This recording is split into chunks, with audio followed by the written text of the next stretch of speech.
All right, good afternoon, everyone. Thank you for joining us today. The Real Talk About, or for today's Real Talk About Big Questions event.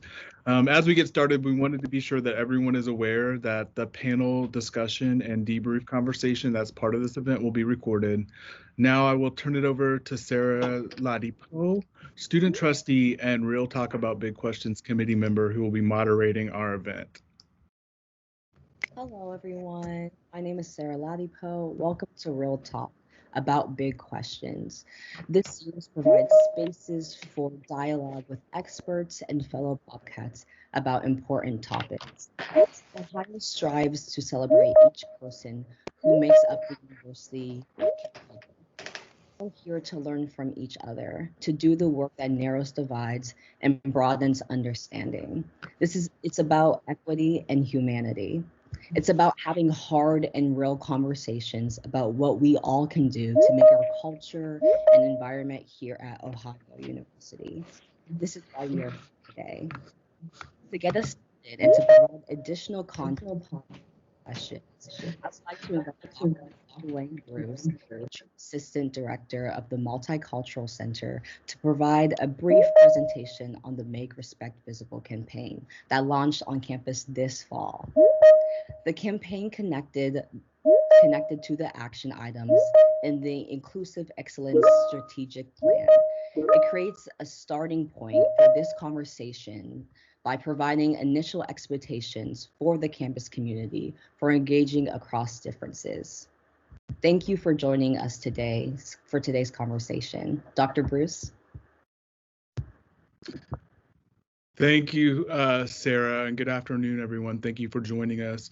As Sarah stated, we thought it would be important to get started with today's conversation to provide some context for the question and provide some context for the newly launched Make Respect Visible campaign. The work to create the campaign began a year and a half ago, and this work is directly connected to the initial action items offered in Ohio's Inclusive Excellence Strategic Plan. So let's start there. As many of you already know, diversity, equity, and inclusion are crucial in many ways for our faculty, for our staff, and most importantly for our students. Ohio's Inclusive Excellence Strategic Plan, which was affirmed by the Board of Trustees in April, provides a framework and initial action items directly related to the university's aims to operationalize diversity, equity, and inclusion. It's important also to point out here that the Inclusive Excellence Strategic Plan is not just a plan for the Division of Diversity and Inclusion, it's a plan for the entire campus community and provides us with a framework and campus-wide action items that are just the start of how we will work as a community to build a more equitable and inclusive place here at Ohio. So let's start with the research-based commitments to diversity, equity, and inclusion at Ohio, and there are 3 of them. We know that diverse students with a strong connection to community are more likely to succeed. That's 1. Number 2, all students benefit from learning from others with different backgrounds and experiences, and this prepares our students for 21st century careers. And finally, faculty and staff with high job satisfaction are more committed to their work and to Ohio's mission. So in short, I like to say that our pursuits as it relates to diversity, equity, inclusion are not just nice, but are 100% necessary if we're going to meet the call of our core mission, which is preparing our students for 21st century careers. Next, this slide outlines our 4 strategic goals, which are recruit and retain a diverse campus community, create a sense of belonging for all, infuse diversity and inclusion into the curriculum, and to build a commitment to data collection and analysis to inform continuous improvement. What we know is this: the work to become a more equitable community demands that we be intentional and will require continuous attention. Through feedback sessions and engagements across the university with campus constituents, we identified campus-wide action items for immediate implementation in 2021. And I'd say we were a little ambitious and offered nearly 40 actions to take just this year. And through continuous feedback, we'll continue to add action items every year in perpetuity. A full list of the 2021 action items are posted on the Inclusive Excellence Strategic Plan webpage. At ohio.edu/diversity. The Make Respect Visible and visible pieces that provide the foundation for today's conversation are directly related to creating a sense of belonging for all on campus, that strategic goal. And one of the action items for 2021 under that goal was to create a campaign to provide the university community with expectations as it relates to engaging across difference.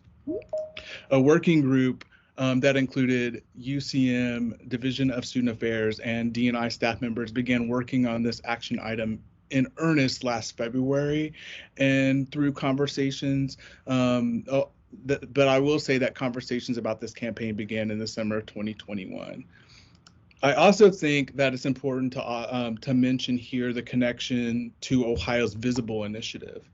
Visible is directly connected to the university's new branding initiative, Forever Ohio, and was designed to explicitly state the university's position on and provide a narrative for talking about diversity, equity, inclusion as a core value here at the university. Visible gives us a specific voice. It gives a voice to the commitment to diversity, equity, inclusion here at Ohio, and was a critical step in the creation of the commitments and pursuits presented for implementation in the Inclusive Excellence Strategic Plan. I think it's important to note that Visible does not state that we have it all figured out or Ohio is a bastion of equity and inclusion. In fact, one of the lines from Visible that hits the most for me is, in this moment, it's not just about what we need to do, but who we need to become. And so that brings us to Make Respect Visible. The Make Respect Visible campaign was designed to provide the university community with guidelines and expectations for engaging respectfully across differences. As I said earlier, the campaign was designed to fulfill one of the action items under creating a sense of belonging for all in the strategic plan. And that this campaign was created as a collaborative effort with the University Communications and Marketing Division of Student Affairs and D&I units, and over 140 students participated in feedback sessions on the campaign's messaging and design as we were working to create this campaign. Funding for the campaign came from the 3 divisions working on the project and included funds set aside for strategic initiatives, student programming, and internal marketing purposes. And it's important to point out here that the campaign is not just a D&I campaign.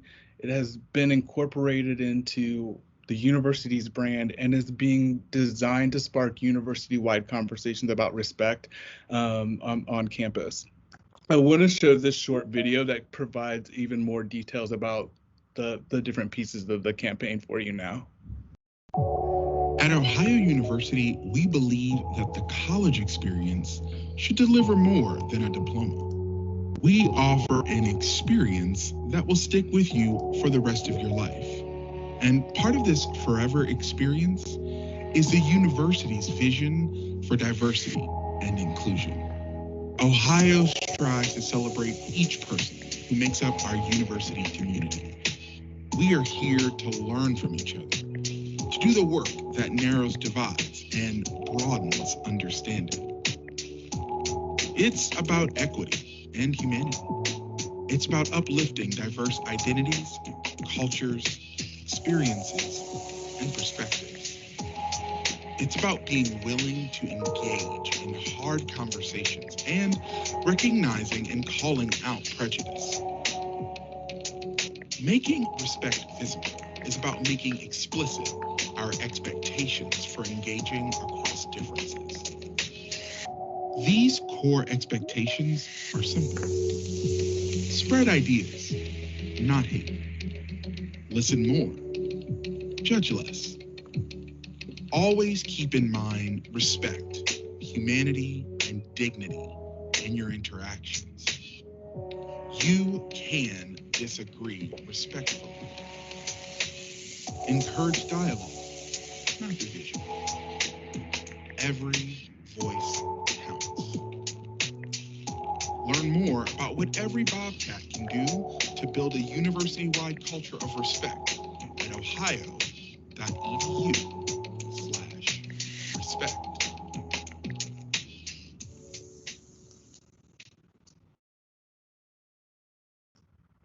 Next, wanted to show you these graffiti-like pieces that will go along with the expectation. So we encourage members of our community to engage versus enrage. We want people to include versus exclude. We want people to invite versus incite. And I'm sure that most of you have seen different pieces of this campaign as it splashed campus this fall. And these are some pictures of some of the places that it did splash campus this fall. Wanted to take just a second here before we move into the panel discussion to talk a little bit about how this has been implemented on campus so far. The first stage of implementation has been the student-facing piece, and particularly the pieces facing our newest Bobcats. But we'll continue to develop opportunities for the entire community to discuss these expectations, including programming with faculty and staff, and that's going to be kind of phase 2 of our implementation. But as you've seen, assets were created for a campus splash this fall. We created a web page for the campaign, ohio.edu/respect. The web page is not only a page that includes information about the expectations, but it also provides information about how to report bias and climate incidents on campus. Soon to be added to that will be information about how the university responds to climate and bias incidents on campus. It also includes information about how to be a bystander or to intervene as a bystander if you see a bias incident happening on campus, as well as links to the Freedom of Expression Ohio webpage and other resources for folks. New students were introduced to the campaign during Bobcat student orientation, and a post-BSO module was created that allowed our newest Bobcats to begin thinking about what respect means to them and how they'll show respect to other Bobcats. Over 1,100 of our newest Bobcats participated in the post-BSO module and talked about respect and what that means to them. In collaboration with the First Office, and a Diversity at Ohio curriculum module was created using the campaign's messaging to complement what was already in the learning communities. The expectations are being discussed weekly in a lot of the learning communities classes. We encourage the faculty members to incorporate this into their weekly conversations. And during week 8, which is coming up, a class session has been dedicated to exploring microaggressions, and allyship. This is important because 98% of Ohio students take a learning community during their first semester, and we're excited to reach a large majority of Ohio's first-year students in their first semester with this messaging. We partnered with Residence Life to ensure the campaign message is incorporated throughout their work, and there is signage in every residence hall and on every residence hall floor. And I could go on and on talking about the way this has been implemented so far, and this is just the first phase. Lastly, I want to talk a little bit about how we intend to assess the success of this campaign. Measuring success of this initial implementation and collecting this data about how we're going to continually update and improve our efforts is really, really important. We know that, and we built that into this work. So we're working, and we will be working with the folks in the First Office to assess the instructors, student leaders, and students' interaction with the campaign in the learning communities. We'll be using those evaluations to look at how we continue to have that partnership roll out. We're also working with our colleagues in Residence Life to design evaluation questions for students living in the residence halls, and we'll be conducting focus groups with the Residence Life students and professional staff later this semester to get their feedback on the initial implementation of the campaign. Finally, later this semester, we'll be launching a comprehensive campus climate for diversity survey for the entire campus community, including students, faculty, and staff. And in this survey, we'll be asking questions specifically about sense of belonging on campus, and community and how community members are interacting with the Make Respect Visible campaign. You can learn more about the Make Respect Visible campaign and where we're at in terms of implementation now by visiting the webpage, ohio.edu/respect. You can also email respect@ohio.edu if you have other questions or you want to just learn more about how to get involved with the campaign. And that is the presentation. I'm going to pass it back now to Sarah, who will get us started with our panel discussion. Thank you, Dr. It's an honor to welcome today's event. We have Dr. Hugh Sherman, President of Ohio University, Dr. Jenny Hall-Jones, Vice President of Student Affairs, Dr. Gigi Sakuban, Vice President of Diversity and Inclusion. We also have Dr. Akil Houston, Associate Professor of Cultural and Media Studies in the African American Studies Department. And finally, we have Elaine Tartell. She is the Vice President of Student Senate. I again want to thank our panelists for joining us today, and we are excited for the engaging conversation we're about to have. We have prepared some questions to get the conversation started based on the questions you all have submitted when you registered for today's event. And our first question is, why is community discourse around engaging respectfully across differences important at Ohio University? I'll start with President Sherman. Thank you, Sarah. So I think, in some ways, I think we all understand the importance today. One purpose of universities has always been that, it brings people together to have conversations about alternative ways to think about different issues and problems. And and as we all know, it's much more difficult today. I also think, that it's even more important when you think about a residential campus. I mean, the richness of the educational experience on the residential campus is that we have the opportunity to meet so many different people that represent different backgrounds and experiences and even represent different countries and cultures. And so, that is the real value of this residential campus and something that we need to celebrate and something that we need to make sure that we are participating and enjoying those experiences of interacting with all the different cultures. If anyone else would like to respond, that's on the panel.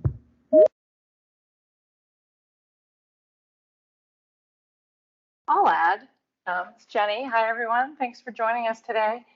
I think about why discourse is so important and why we need to be having these respectful conversations, because we know that the more diverse a group is, the better the outcome is going to be. You're going to have richer conversations. You're going to have better outcomes on your project. You're going to tackle a problem and with better solutions because more diverse thoughts are being heard. Like, we all know that, but we also know that sometimes voices are not heard. Right? Because of systemic racism, the systemic sexism, because of homophobia, some voices have been shut down. And so it's our opportunity, it's our obligation as an institution of higher education to make sure that we lift everybody's voices up, because we are going to want to make sure that we are better people for having been to Ohio University, right? And that our students are more educated because they came to Ohio University. So I would add that little bit. Thanks for the question, Sarah. No problem. Thank you both for your response. If no one else would like to add something, I'm going to move on to question 2. Question 2 is, where do you think are the greatest opportunities for growth and improvement when it comes to engaging across differences? What strategies on an individual and group or even department level can be used to encourage a culture of respect? And this question is aimed for Dr. Houston and Elaine as well. I'll defer to Elena. Yeah, I think this is a really important question. I kind of talked with different members of Senate to kind of get some good opinions about these questions. And we kind of decided that working with the freshmen, since they're the most likely to listen to administration when they first come into the university, and they first come to campus, because they're really excited, really interested. So starting with them, because I believe they talked about this in the presentation about how starting with the freshmen, they will learn and then keep going with the freshmen. And eventually in 4 years, like those freshmen will be seniors and they'll be the ones to like teach everyone else. We also thought that connecting again as those freshmen become seniors, because I found that seniors are more likely to want to contribute to the community before they graduate. So it'd be a good way to ensure that that conversation and learning about how to engage respectfully is really drilled in before they graduate.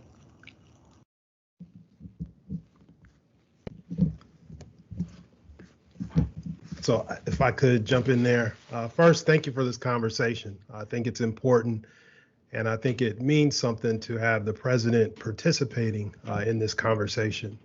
So I think as individuals, there are things we can do to enrich our community. And I think there are a number of people at OU who are currently doing that and have been doing that even before the protest summer, if you will. I think in terms of departments and as an institution, we need to be able to do more than have really powerful strategic plans, which are a starting point. I think we're at a point where we need accomplices. Allies are good, but we need accomplices. We need to ensure that the policies that we put in place match the strategic goals. We need to ensure that if we want to retain a diverse student population, that we not only get them to OU, but we keep them at OU. And one of the challenges that we have is ensuring that all these communities feel a sense of safety and that OU is their home. And so I think in some regards, we've done that in terms of not just being interested in window dressing diversity. I think at a faculty and department level, we need to recruit and retain diverse faculty members. The challenge is retention. And some of those issues are around mentorship, and not just when you first get here as a visiting or assistant professor, whatever the situation is, postdoc, but that continues throughout your career. And you're not only encouraged, but you're groomed for leadership roles. I think one of the challenges that we see, not just at OU, but at a number of universities, is that those in leadership positions don't often reflect the goals that we want in a diverse population. So sometimes you hit that inevitable glass ceiling where you know you'll be encouraged to a certain degree, but you're not going to be considered seriously for leadership. And then when people make decisions about full professor, associate professor, will your scholarship be valued? Will there be hidden requirements that exist for you if you're Black and brown, BIPOC, or otherwise marginalized that don't exist for others? So I think those are some of the challenges that we face that are a part of our university culture. And I think if we can begin to dismantle those at a faculty level, department level, and make those things part of our culture, that's what we can do. I'll say this before moving on. I think the challenge is not our strategy or vision. I believe that what we've been doing over the past few months, few years is great. But as many wise person has said before, culture eats strategy for breakfast, lunch, and dinner. So if our day-to-day behavior and practices don't align with these goals, we'll probably be having this conversation next year, the year after that, and the year after that. So I think we have to begin to engage in ways that mirror what we say our strategic plan is. Thank you. Thank you both for those excellent responses. If no one else has anything to add for question 2, I will move on to question 3. Question 3 is, Elaine. Sorry, I'd like to add something to Dr. Houston's point there. I think that was a fantastic point, and I think that conversation about holding each other accountable is really important, especially with something as essential as this conversation. I think we've been focusing a lot on holding other students accountable and getting this conversation to students, but I think having administration and faculty also embodying these perspectives and these roles, so that way when students look up to these faculty members and administration, that they see that these are role models that are following and practicing what they preach as well. So I just think that that was an important point to bring up. Yes, I agree. Thank you for adding that. So question 3 is, what can campus community members do if they are disrespected or see someone else being disrespected on campus? What processes and protocols does the university have to address bias and or incidents that impact the campus climate? And this question is aimed for Dr. Secuban and Jenny Hall-Jones. Dr. Jenny Hall-Jones.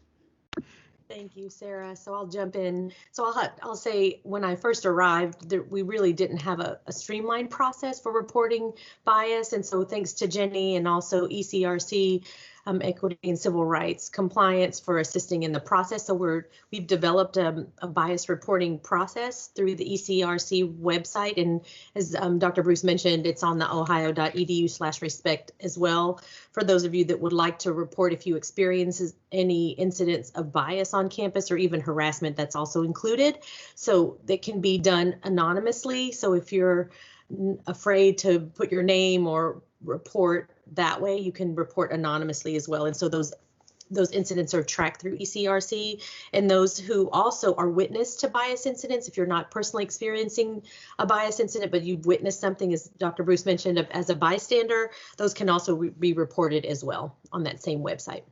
And I think that's really important because sometimes it may not rise to the level of, harassment or things like that. But these are really important because these bias incidents, if any of you have experienced those, they really impact campus climate in a negative way. So until we get a sense of what types of incidents we're seeing, it's really difficult to be able to address those if we don't know what's happening on campus. So really being able to report on those are important. And this summer, we've really codified that process through Student Affairs and also the Division of Diversity and Inclusion.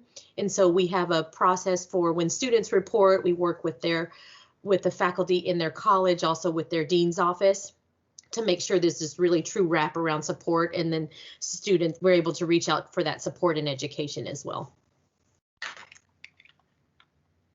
Thanks, Gigi. I would just like to address maybe the first part of the question about like what can you do as a community member like when it happens. So I'm going to put the health promotion website in the chat, but all across the institution, we educate students on this. We encourage faculty staff to use bystander intervention techniques. So the same kind of bystander intervention technique that you would use to intervene with a student that you're worried about their mental health or a student who's drinking too much, you can use those same techniques when you see bias and hate in the world. So people always say calling out, but I think it's better to call in, right? Because you're trying to educate and care. Sometimes that's not always good, so you have to make sure that you're in a safe space. But I would also say, to me, going back to Dr. Houston and accomplices, we need more than allies. So I would say those of us who have the power. So as a white woman, I'm going to utilize my power as a white person.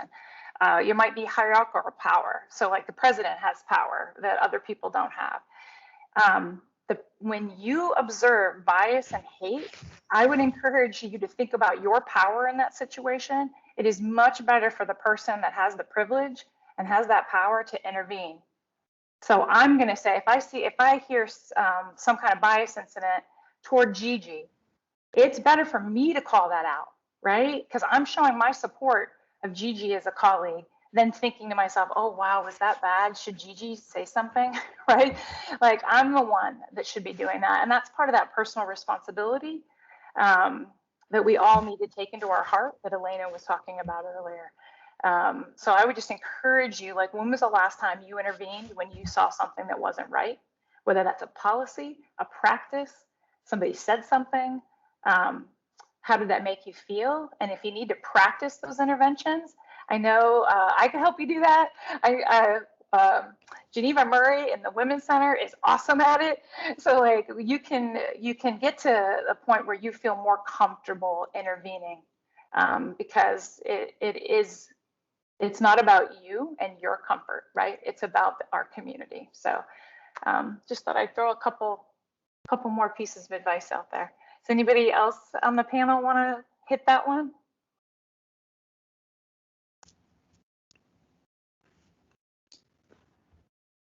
I know there was also a question about exact steps, what happens after a report's done, Jenny. And I know that we have a varied process for it because it really is an individualized process depending on what the report is specifically.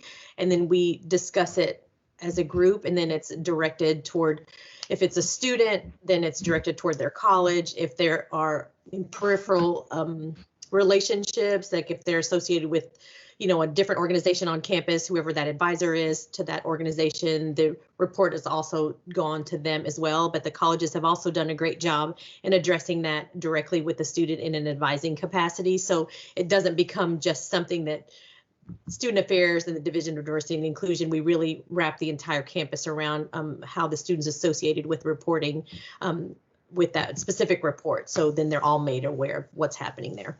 But we will share that due to, student confidentiality, it's not something that we report out to the broader campus in terms of who the student is, what happens, because we've had students ask before, what happened with this report? That's not something that's publicly available because we want to preserve the students' side of that as well. So just so you all know that. Thank you so much for those responses. If no one else has anything to add, I'm going to move on to question 4. So question 4 is of course important to the educational mission of the university, and how might this impact students after they graduate and when they get to that big job? And this question is for President Sherman and Dr. Secuban and Dr. Jenny Hall-Jones, and all the panelists too, if you would like to add. So I'll start. I think that the environment we find ourselves this past year has been extremely difficult, but I do want to give a different perspective. So I sit on a lot of boards for educational institutions, for interacting with government and of course corporate. And so, however you want to take this as a positive or a negative, but it is the major discussion point that every organization is having today. So whether it be government, even regardless of whether it's Democrat or Republican, or within industry, I am seeing a lot of positive discussion, at least verbally, that there's a recognition that we have a problem and that we have to be able to encourage respect and dialogue, and we have to address the issues. So let me just take the one about employment after college.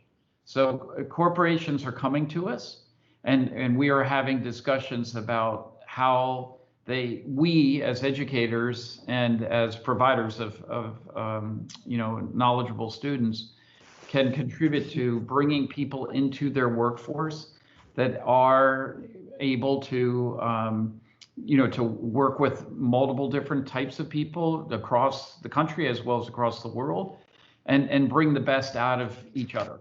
And so, corporations seem very, especially the larger ones, the more progressive ones, are very aware that if they're going to succeed in the future, they need people who can contribute to that discussion and to that leadership of bringing people together. So, so as much as we've seen, major controversy this year, it is bringing up the discussion across all organizations of how we can do a better job. So in some ways, I hope that's a positive. And I'll add too, we went to, this was pre-COVID obviously, but we met with a number of folks who do diversity in their work, whether it's in higher ed or outside. And there were a lot of corporations that were there. And I'd like to echo what President Sherman shared, is that corporations and other organizations outside of higher ed are desperately looking for people who can really have these difficult conversations and be able to have that critical thinking as really key to what they're looking for when they're employing different individuals for their roles, whether it's for graduate school or corporate positions. And that's something that's very much needed. So I think that we can start having those conversations here on campus while all of you are still students, it makes it that much easier to have those later on when you're actually in the workplace. And that's definitely something, a tangible piece that you can take with you when you're able to talk to future employers. And I think that's extremely important to have that. And I think these critical dialogues, I just spoke to someone who does corporate recruiting just last week about a reference for someone else. And she talked about how this diversity and inclusion piece is not going away anytime soon. You'll start to see more corporations hiring for people that can do diversity and inclusion work, not only in higher ed, but also major corporations, healthcare, those places. So those are definitely careers that really have staying power even beyond higher education. I've seen a lot of student affairs and D&I, higher ed, equity and social justice, high-level people get poached by corporations. So I also say, like, the work we're doing in higher ed is getting kind of stolen and copied. In some ways, it's great. I think it's a good thing, Hugh, that you were saying, because we're infiltrating. That's what we should be doing, right? We should be the leaders in this in higher ed, and we should be making that happen. Just another little thing I was going to say, of course, this is important. Of course, students need all of these skills in order to, like, take it into the workforce and the job that you all are just saying. But we just need these skills as human beings in the space that we are. So this is also like the life of the mind, right? Like, it is, I don't think it's just a selling point to say you need these skills to get a job, but like, this is like the right thing. And we need to be doing this work because it's the right thing to do, and helping students who might come in with very little experience in diversity and different kinds of understandings, and broadening that so that, of course, when they graduate from Ohio University, they have a broader perspective than when they came here. And we need to remember that everybody comes to Ohio University with different experiences. And I totally agree, Jenny. I think it's obviously the right thing to do anyway, just as a person. I think over the last few years, the dialogue has been more difficult to have, because what starts to happen, and this is for me why it was so important to include humanity as part of those things, is that we need to start seeing each other as human beings, and how do we treat each other as human beings? Because we all know what happens when people become dehumanized over the course of history. Different groups become dehumanized, and they become those groups that start to disappear or that become oppressed, and that continues to happen today. So I think if we can continue to focus on these dialogues between one another and being able to have these difficult dialogues to be able to reach some understanding, even if that understanding means that we're going to agree to disagree, that's going to be okay, but we can find ways to do that respectfully as well. So those are skills that you'll be able to use throughout your lifetime, and that we all, even those of us that are in administration now, still continue to hone those skills in our current roles.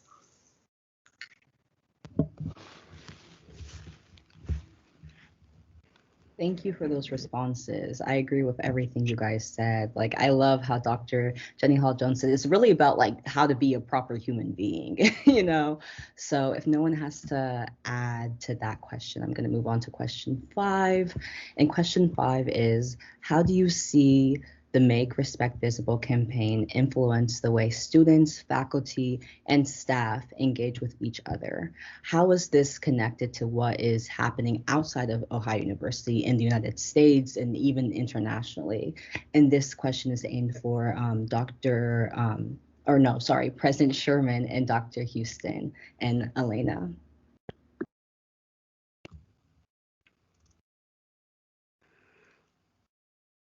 I'll let Dr. Houston go first. I like to defer to the students. Having had the pleasure of working with Elena and Sarah, I always want to hear what they have to say first. Yeah, I can go first. I think that personally for Student Senate, we've incorporated how we discuss like accountability and respect with our members based off of like this presentation that we had at our last general body meeting and these conversations that we've had.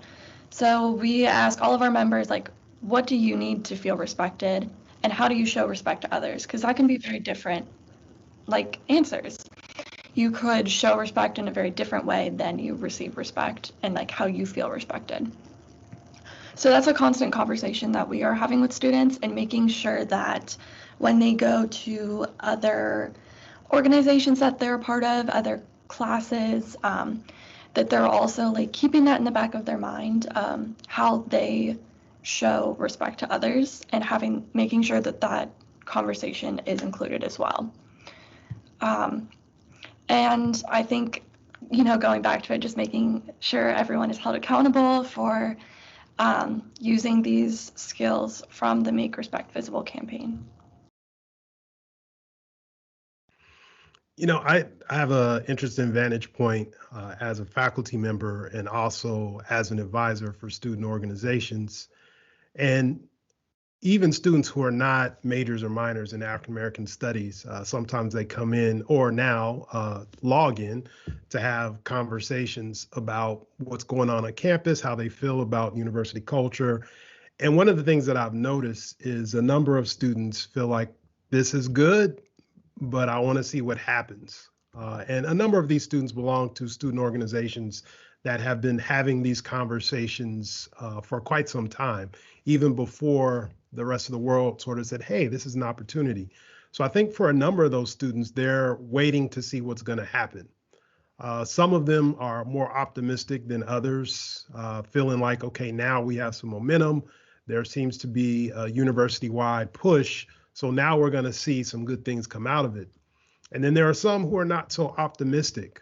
So I think I'm hearing a bunch of different things from those students and those student groups. And I think, this is a good thing. Students a lot of times are leading the way in terms of these important conversations. So I think that a lot of those students are waiting for the rest of us to catch up. But I think the good news is that more people are having these conversations and we're starting to see some shifts. And I think the moment, as problematic and tragic as it has been living through the coronavirus, is that it's really forced a number of us to hit the pause button. Some of us don't have that commute to work, so we're quiet, we're at home more times than usual. So it's given us the space to think and reconsider, and it's opened up the possibility of, wow, the world can be different. So I'm encouraged by that. And I think I'm sort of in the middle in terms of, what I'm seeing in my students. I'm in a position where this is good. I don't know that I have seen this kind of university-wide response in a while. And I've been at OU a long time. So I think being able to see it embraced by a number of different units, administrative side, faculty side, I think that's a good thing. And I'm waiting to see how this will pan out. It's one of those, it's still early because I think a lot of the work has been done in developing the strategic plan and creating a vision and being able to figure out what that's going to look like from a planning perspective. And so the challenge now is how do we realize that on a day-to-day? And then obviously the complications around the virus, where we haven't had a full-on year of being face-to-face with everybody back. So some of this stuff is challenging because we're creating these initiatives as we're also dealing with some very real issues outside of our campus. But I'm hopeful that what it means for us is if we can navigate this plan right now, that when things somewhat turn back to normal, although we don't want everything to go back the way it was, when things go back to being face-to-face more consistently across the board, that we can do that work now, that we're doing now then, even though it's still early. So I'm hopeful, just knowing that there are students like the students on this panel who are diverse but similar in their push for wanting things to be different and not just wanting them, but being active in student organizations. So I think that's critical. It's one thing to listen to your professor prattle on, but it's something else that's deeply encouraging when it's a classmate who not only is talking about it, but you see in their activity that they are about that. So I'm always encouraged by that on our campus.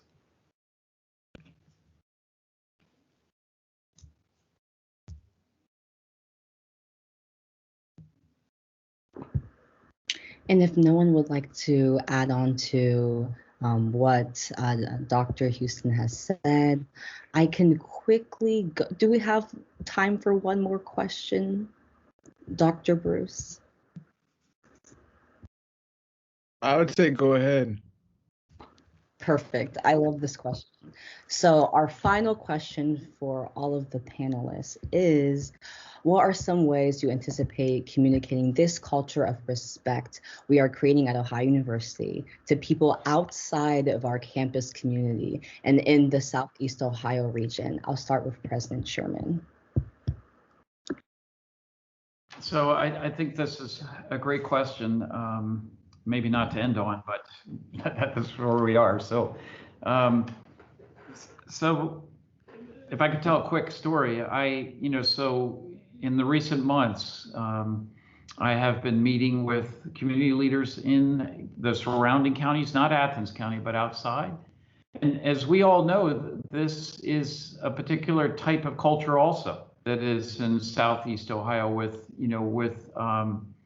some issues of access to education and also poverty.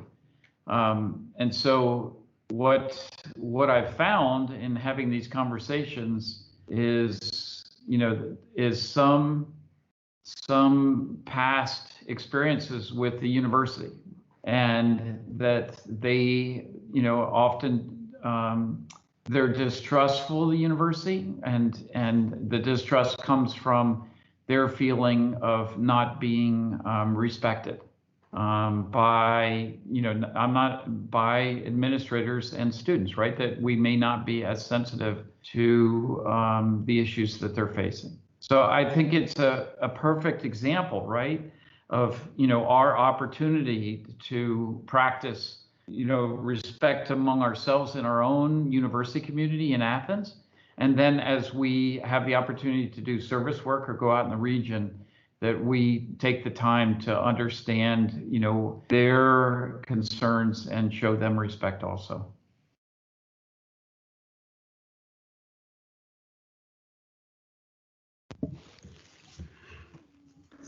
If no one would like to add to that, I would like to add, if possible. So part of it, I wanted to respond to the prompt, and then also I saw some really good points in the chat. I think one of the challenges and opportunities for Ohio University is to be a thought leader. And so one of the ways we can do that is by what we produce inside and out of the classroom. And more than anything we say, it'll be what we do that really has an impact on our communities in Southeastern Ohio and beyond. I've traveled the world, as I'm sure others have, and there is not a place that I have been that I have not seen a fellow Bobcat. Once in South Africa, in the airport, I promise, I saw somebody with Ohio University sweatshirt on, and they noticed me with my t-shirt on. So in the middle of South Africa. But my point is, we have to start moving with intention. And a couple of people have pointed out in the chat that, there are some folks who we want to assume everyone is operating in good faith, but there are some folk who are not. And rather than take this as an opportunity to dialogue and connect and come closer, there are those who are invested in the exact opposite. So I think this really calls on, and I think Dr. Jenny Hall-Jones was gesturing toward this earlier, but some of us who are in dominant positions in terms of our social group status, it's really time for us to pick up the ball and not rely on those on the margins to always do the heavy lifting.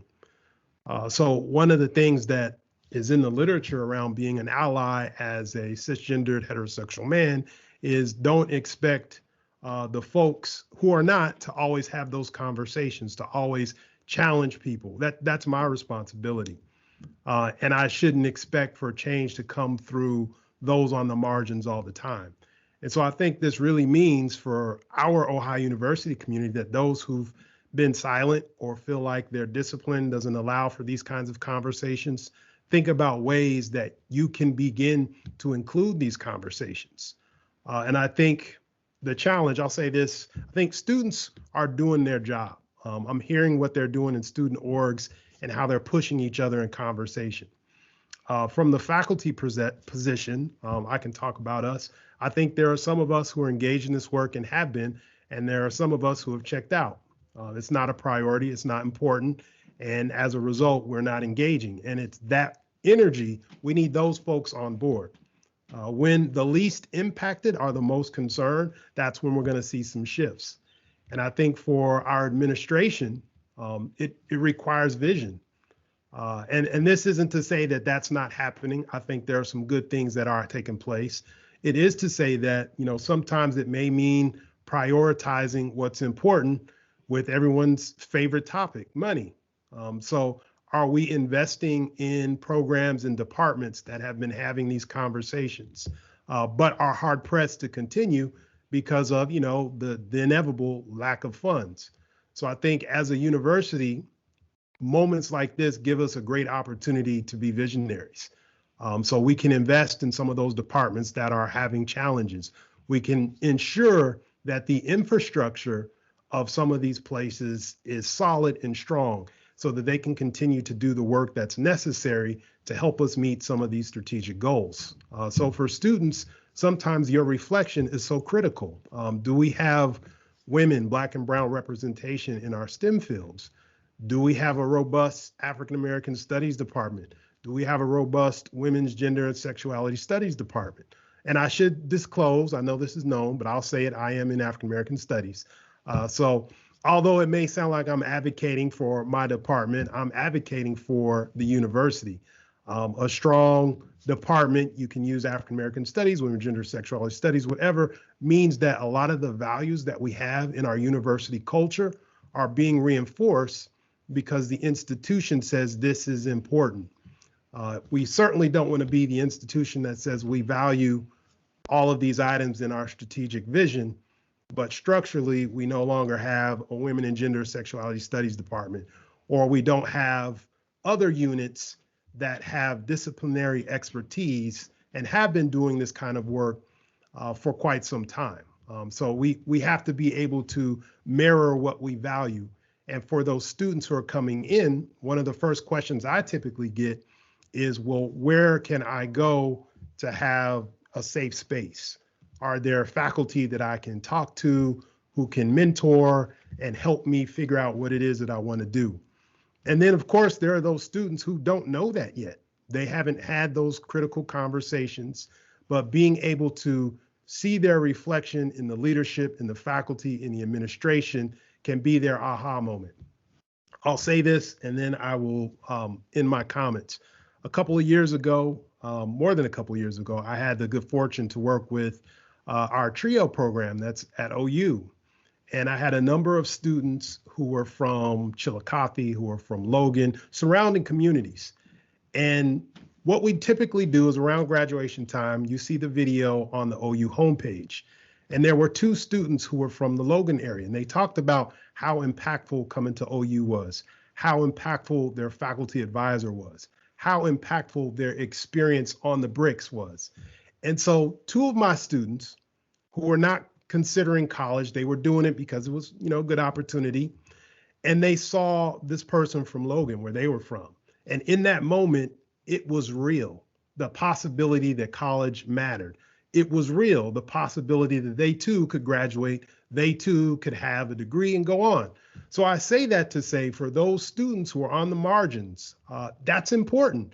Being able to see your reflection and knowing that I don't have to just get to OU, I can graduate. And this is the first step on the magical bricks to my lifelong journey of success. And hopefully that student comes back as an alum and is willing to give based on their experience, based on the interaction they've had with faculty, staff, and students. So I think we position our well to be a leader in the 21st century and beyond if we can support our initiatives with continued support of some of the things that are already part of the Ohio University experience. Thank you. Thank you so Hey, much.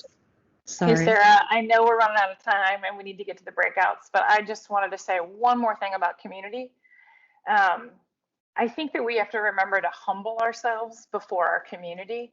So a lot of times faculty, staff, and students, they say, oh, we live in Southeastern Ohio and there's a lot of need in this area. So we go out to help. And instead of listening and instead of really understanding what they actually need, and that they have a rich tradition and rich history and rich culture that we can learn from. as folks who might be transplanted to Athens. And so we kind of come off as really condescending to our community. And I think I just wanted to kind of put that out there, is that our community has a lot to give us as well. And that's part of the listening to each other and the respect. It needs to go both ways. Yes, those were great ending remarks, Dr. Houston, Dr. Jenny Hall-Jones. Thank you. I want to thank each of our panelists for taking the time to be here with us today.